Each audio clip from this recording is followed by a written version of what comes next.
Керемет әуелеткен әннен кейін Нұркен біз хабарымызды жалғастырамыз, қымбатты көрермен. Біздің қонақжай студиямызға келіп жайғасқан қонағымыз бар. Олай болса таныс болыңыздар. Мұхтар Әуезов атындағы Оңтүстік Қазақстан университетінің филология факультетінің деканы Әзімхан Оразбайұлы бізде қонақта. Студиямызға қош келдіңіз дейміз. Рахмет. Демалыс жақсы өтті ме аға? Жақсы, Аллаға шүкір, рахмет. Таңғы көңіл күйіңіз қалай? Көтеріңкі. Енді Әзімхан мырза, жалпы филология негізінен тіл мамандарын дайындайтын ғылым саласы болып саналады ғой. Елбасымыз Нұрсұлтан Назарбаев үш тұғырлы тіл туралы идеясы бойынша Қазақстанды бүкіл әлем халқы үшін тілді бірдей пайдаланатын жоғары білімді мемлекет ретінде тану керек. Осыған байланысты Мұхтар Әуезов атындағы Оңтүстік Қазақстан университетінің филология факультетінде қандай тіл мамандары дайындайды, оқу бітірген тіл мамандарының сапасы мен деңгейі қандай аға? Рахмет. Қазақстан Республикасының тұңғыш президенті Нұрсұлтан Назарбаев осы рухани жаңғыру болашаққа бағдар мақаласында жалпы тұрпатты жаңғырудың ең басты шарты сол ұлттық кодыңды сақтай білу. Онсыз жаңғыру құр жаңғырыққа айналады дегені баршамызға белгілі.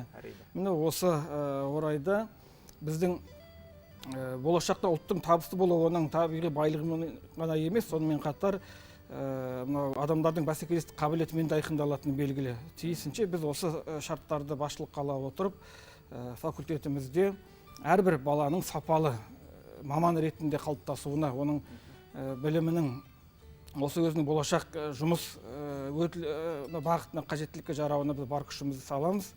Жалпы білім сапа, жалпы бұл филологтар ғана емес, университеттің басшылығы осы университеттегі әрбір баланың сапалы білім алуына мүмкіндік жасауда және оны бізден талап етуде.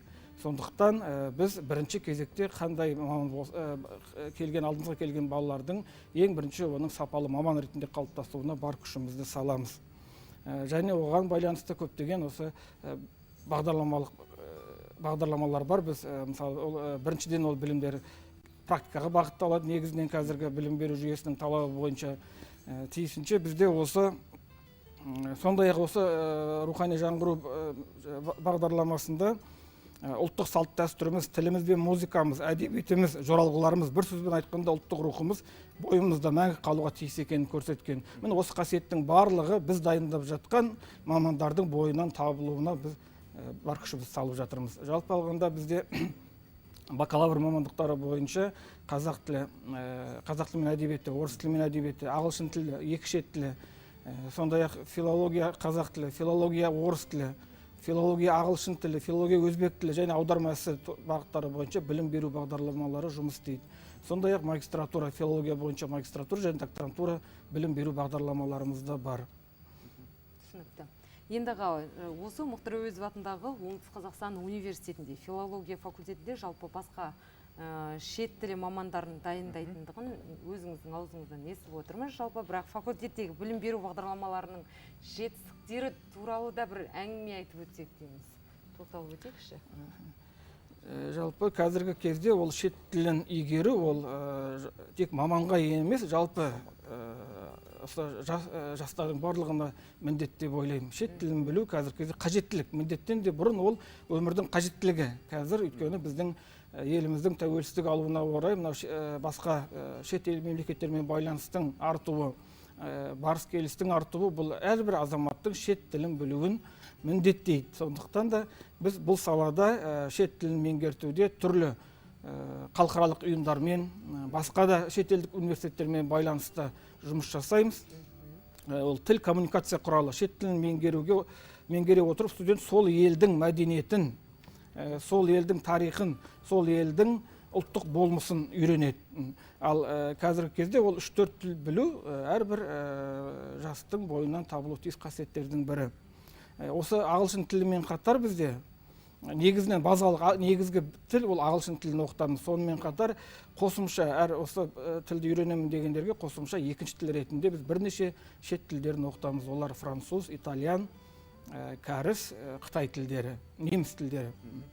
Осы тілдерді үйретуде бізге сол елдің елшіліктері, басқа да сол елдердің түрлі қоғамдық ұйымдары жан-жақты көмек көрсетуде. Білім беру бағдарламаларының мазмұны ол нәтижесі болашақ мамандардың кәсіби құзыреттілігін қалыптастыруға бағытталған. Бұл орайда біз жұмыс берушілермен, стейкхолдерлермен, тіпті ата-аналармен, Сондай-ақ студенттердің өздерімен де кең түрде талқыланып, алдын ала ол жұмыс білім беру бағдарламасы алдын ала талқыланып, сол ұжымдық ұйымның жұмыс берушілер, өзіміздің кафедра, ата-аналар, стейкхолдерлер, студенттердің бірлескен ұжымдық тобы осы білім беру бағдарламасын жасайды.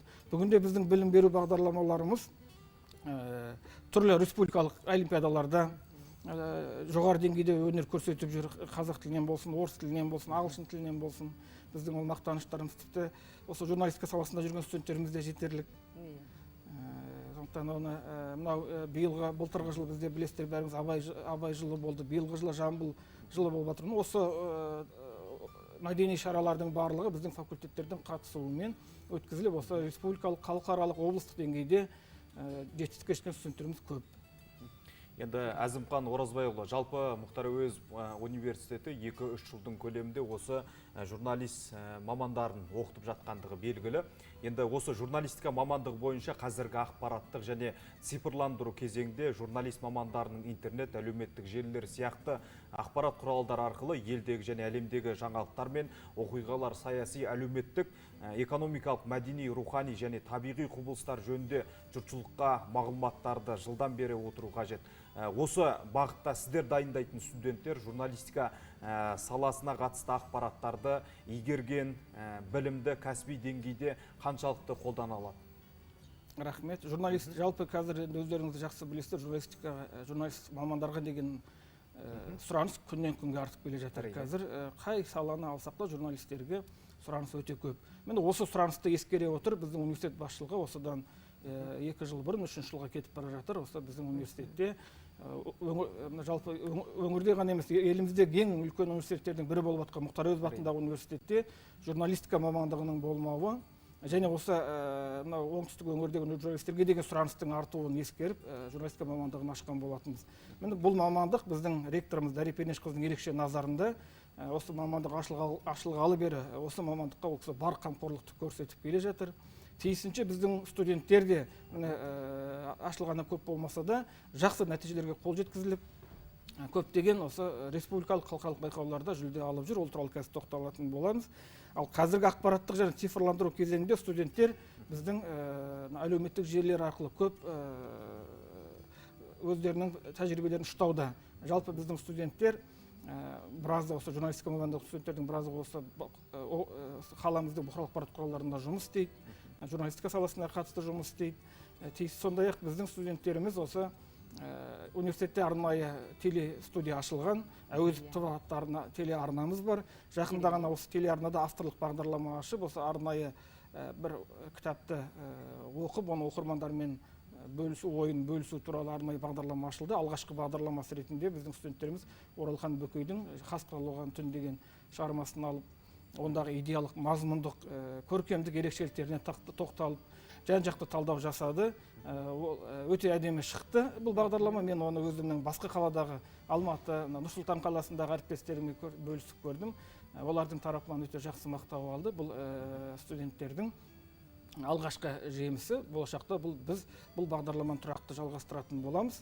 Сондай-ақ студенттерден блогерлер клубы ашылған. Бұл блогерлер клубы да түрлі қаламызда университетте болып жатқан іс-шараларды жан-жақты ашып, оларды күнделікті халыққа жеткізудің ең тиімді құралдарын пайдаланып, осы әлеуметтік желілер арқылы уақытында жеткізіп, уақытында сол іс-шарамен бөлісіп отырады. Сол іс-шараға қатысқан белгілі сол сала мамандарымен, өнер қайраткерлерімен сұхбат жүргізіп, ол сұхбатты да осы әлеуметтік желілерде жариялап отырады.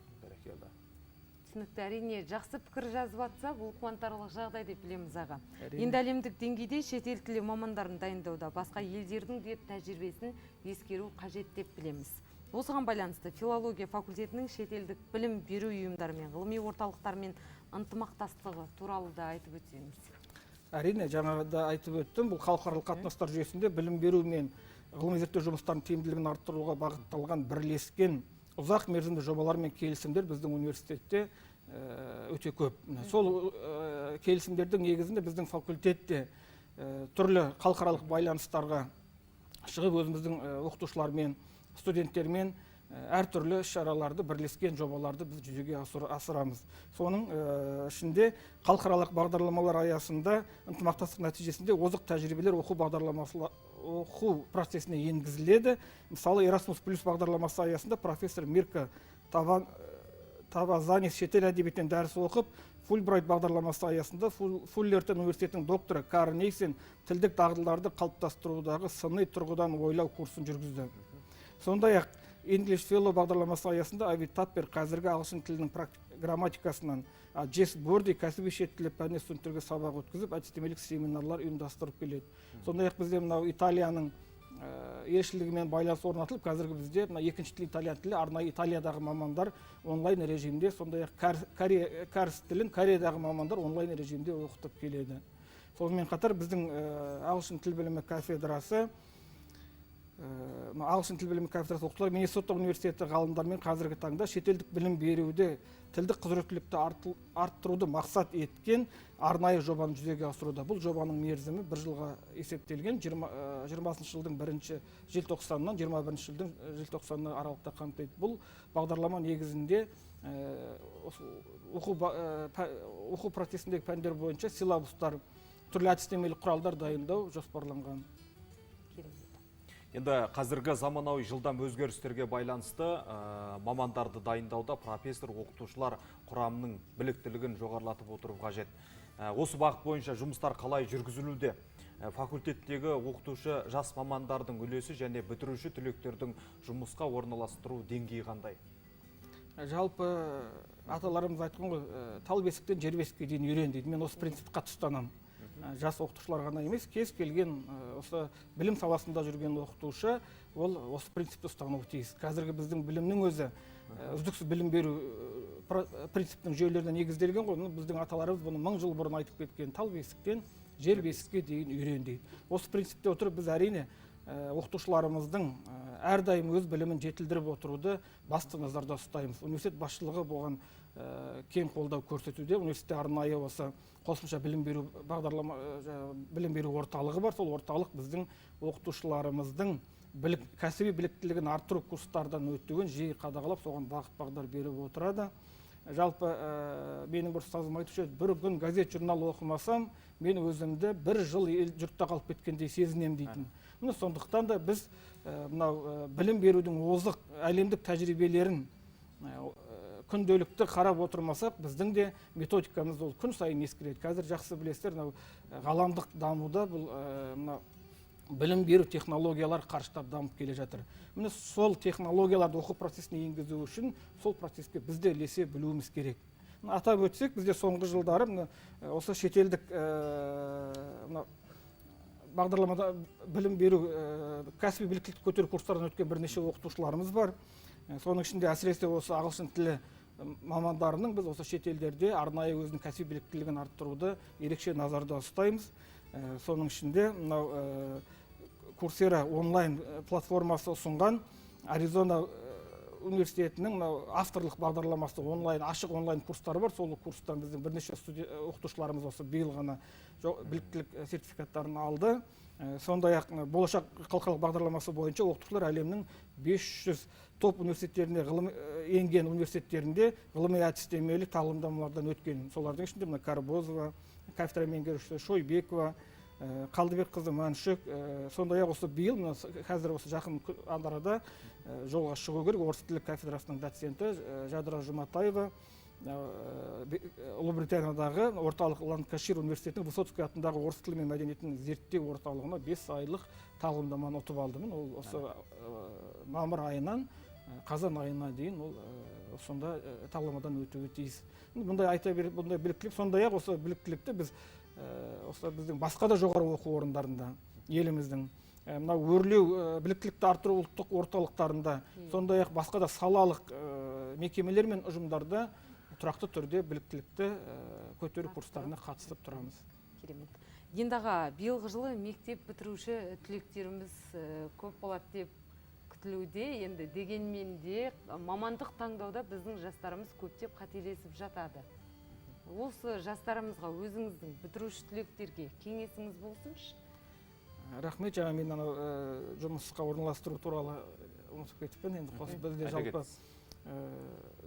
біздің факультет бойынша жұмысқа орналастыру мына тіл мамандарына деген сұраныс өте жоғары. Сондықтан біздің соңғы 3 жылда 85-90%-тен жұмысқа орналастыру көрсеткіші түскен емес. Бұл бізді қуантады және болашақта бұл студенттердің өзінің орнын тауып қоғамға пайдалы іспен айналысатынына біз өте қуантамыз. Ұстаз болу ол ерекше мәртебе деп ойлаймын. Сондықтан да қазір жақсы білесіздер, біздің мектепте мұғалімдерге деген құрмет мемлекет тарапынан, елбасы тарапынан ерекше жолға қойылып келе жатыр. Тиісінше бұл мамандыққа деген сұраныс та артуда. Бұл мамандықтың соңғы 2 жылда бірыңғай ұлттық тестілеу нәтижесі бойынша бұл педагогикалық мамандықтарды таңдайтын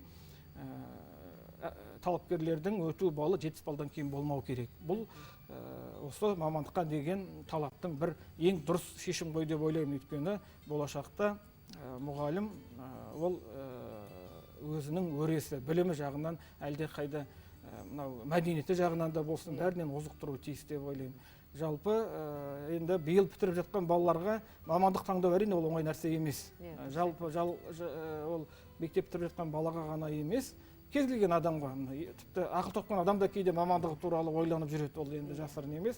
Дегенмен бұл мамандық таңдауда ата-аналары бар, өздері бар. Оқытушыларын біздер мысалы осы жыл бойы кәсіби бағдар беру жұмыстарын жүргізіп келе жатырмыз. Әр мамандықтың артықшылықтарын, әр мамандықтың басымдықтарын біз көрсетіп, әрбір мектеппен, әрбір аудандарда жұмыстар жүргіздік. Соның нәтижесі бойынша мен ойлаймын, енді біз балаларға өз болашағын қажетті мамандық таңдауда бір сәл де болса көмек көрсете алдық деген ойдамын.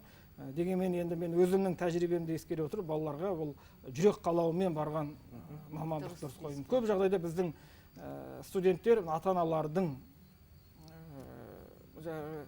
міндеттеуімен ба, болмаса сол кісілердің өтінішімен десек те болар, айтуымен болар. Көп жағдайда солай таңдап жатады да кейін өкініп жүреді. Бірақ дегенмен қазіргі таңда сұранысқа ие қандай мамандықтарды айтуға болады? Қазір енді негізінен сұранысқа жалпы бұл жерде мен былай айтар едім. Егер сіз өз ісіңіздің жақсы маманы болсаңыз, әрдайым сұранысқа ие боласыз дер едім. Мәселе ол мұғалім бола ма, айтишник бола ма, заңгер бола ма, экономист бола ма, мәселе ода емес. Мәселе ол баланың сол мамандықты қаншалықты игергендігінде. Қазір әрине өз мамандығын дұрыс айтасың. Өйткені бұл мен үнемі айтам балаларға, өкінішке орай біздің балалар біз енді 90% педагог мамандар дайындаймыз. Тиісінше бізде балалар мұғалім боламын деп оқу керек. Өкінішке орай көптеген балаларымыз бізде мұғалім болмаймын деп оқиды. Ол тиісінше ол мамандықты дұрыс меңгеруге кері әсерін тигізеді. Бірақ түптің түбінде келгенде сол балалардың болашақта мұғалім болып жүргенін көргенде қабай деп өкініш, әттеген ай деген бір өкініш қалады. Сол кезде егер сен жақсы сол бірінші курстан бастап мен мұғалім боламын деп, біз сол балалардың көңіліне осы бір жақсы идеяны құя алсақ, мен мұғалім боламын деген мақтаныш сезімін құя алсақ, ол өте жақсы мұғалім болып шығатынына мен сенімдімін. Сондықтан жүрек қалауымен таңдаған мамандыққа ол барлық жерде жұмыс табылады деп ойлаймын. Енді Әзімхан Оразбайұлы келіп сұхбат бергеніңізге алғысымыз шексіз. Барша патша көңілді көрермендерге таңғы тілегіңіз жолдай кетсеңіз.